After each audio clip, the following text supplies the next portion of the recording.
I hope that you guys are doing amazing wherever you are. My name is Boom Shikha and I welcome you to another video on my channel. I mostly speak about INFJs and today we'll be speaking about how INFJs take a really long time to start speaking. We're listeners rather than talkers. Why is that? A lot of times people are wondering about me. Why are you so quiet? Don't you have anything to say? And I'll think to myself, I have a lot to say. I just don't think it's appropriate in the moment. For some reason, INFJs have this thing where we don't want to seem like we're talking too much.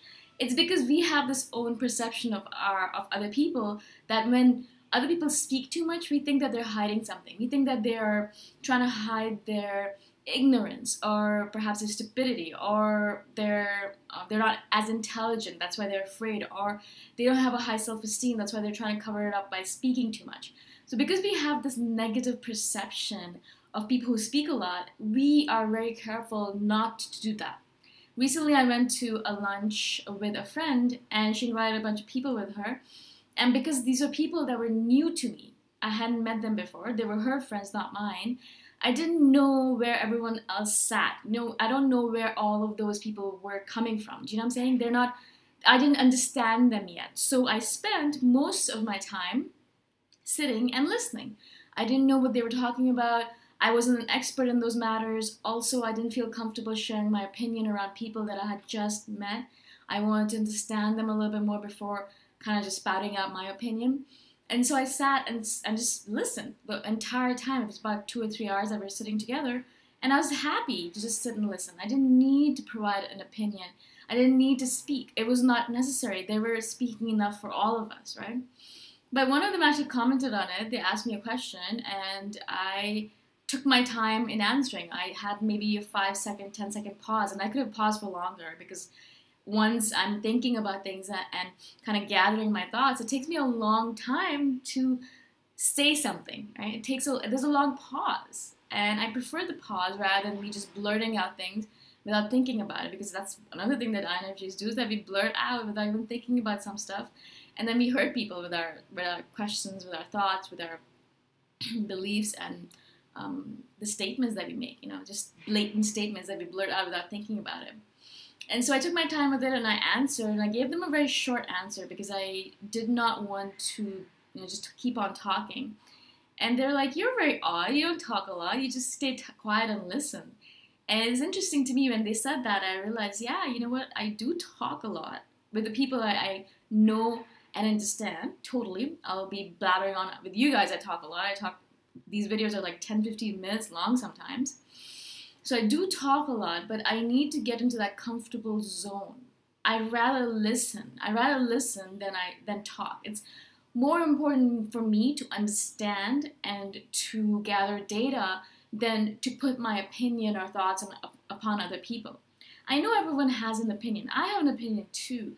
But the reality is most opinions are just opinions. They are not facts. They are not anything that is valuable. For me, I follow Buddha's tenet where, you have 2 ears and 1 mouth for a reason, so you should listen more than you speak. And I absolutely believe in that tenet. I believe that we should listen more than we speak, because the more we listen, the more we understand, the more when we speak, we have valuable opinions to offer. We're not just speaking for the sake of speaking. We're speaking because we have something to say, something important to say that will perhaps change someone else's opinion or teach them something. I always want to say something or speak when I have something valuable to offer. And the truth is, most of the time I have nothing valuable to offer. I'm still just listening and understanding and gathering data. In that meeting, I had nothing valuable to offer. Everyone was speaking up and everyone was speaking at the same time, and you know how it is when there's a big group of people. I was like, I just don't want to add to the cacophony. I didn't want to add to the noise. I just wanted to sit back and observe and notice and see what all these people are about. It was really fascinating to me. This person is like this, that person's like this. I wonder why they're like that. I'd love to know more about this person. I'd love if this person left. Things like that, right? And so I was gathering data. And that's the way I think a lot of INFJs are. We are listeners rather than talkers. And if we do speak, we put a lot of thought into it. When I do these videos, perhaps, I don't know how it comes off to you guys, But perhaps you're thinking that I don't put a lot of effort into it, because I do just talk about things that I am interested in. But most people don't realize that I have put a lot of thought into these topics before ever opening my mouth on it. There's a lot of internal conversations, internal gathering of data, internal thinking, and just melding through those thoughts, just like kind of mulling on them before I actually put anything out there, before I ever speak. And so I'd rather keep my mouth shut, absolutely shut, especially if I have nothing to say, or if I believe that the people around me are not going to be able to listen to what I have to say. I'd rather keep my mouth shut and come across as stupid than say something that actually does prove that I'm stupid. Does that make sense? I'd rather think a lot about something and then say something once, than not think about it at all and have to correct myself 10 times. And I think that's a very INFJ trait in general. You'll notice that most INFJs, unless they're really comfortable with you, I mean, there's 2 or 3 people on this planet that I'll just blather on with, because I know what their minds are like and I know they'll understand my thought processes. But most of the people on this planet I do not speak to as much as they speak to me. I am the listener in most of my relationships. I'll sit and listen, and other people will talk and talk and talk, and I'll be there for them. And that's my role, and I know that's my role. They don't need me to speak, right? They don't need me to say anything. But mostly, I prefer listening over talking, because I know that I can gather more data that way. I actually figure out more about a person when I just sit and listen, as opposed to me speaking and telling them something, right? Most of the time, people reveal a lot about themselves when they're speaking. They reveal their truths, their fears, their doubts, all of their triggers, their shadows, all that stuff. They reveal all about themselves when they're speaking. So if INFJs are very private people, we don't want to reveal all of that stuff. So we keep our mouth shut as much as possible. I'll be sitting here, and if you ask me a question, most of the time I'll answer very briefly, and then I'll ask a question back.